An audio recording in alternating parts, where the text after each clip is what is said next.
সর্বশেষ প্রাপ্ত খবর নিয়ে আয়নায় এক ঝলক। শপথ নিলেন প্রধান বিচারপতি জুবায়ের রহমান চৌধুরী। বঙ্গভবনে নতুন প্রধান বিচারপতিকে শপথ বাক্য পাঠ করান রাষ্ট্রপতি মোহাম্মদ শাহাবুদ্দিন। সকলের প্রতি আইন অনুযায়ী যথাবিহিত আচরণ করিব। আইন অনুযায়ী যথাবিহিত আচরণ করিব।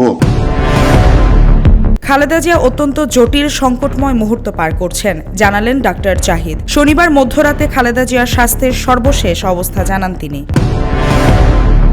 দ্বিতীয় দফায় অনলাইনে আয়কর রিটার্ন দাখিলের সময় বাড়ল 1 মাস, জানালো জাতীয় রাজস্ব বোর্ড। জমা দেয়া যাবে 31 জানুয়ারি পর্যন্ত।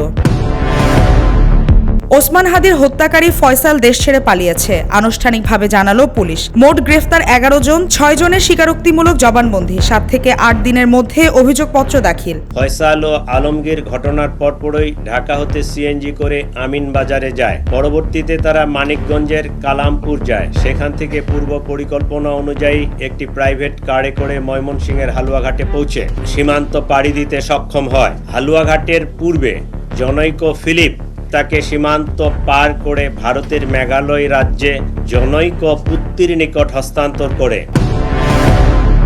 ট্রাম্প জেলেনস্কি বৈঠকের আগে ইউক্রেনে ব্যাপক হামলা চালালো রাশিয়া। কিয়েভ ও আশপাশের এলাকায় ব্যাপক ড্রোন ও ক্ষেপণাস্ত্র হামলা।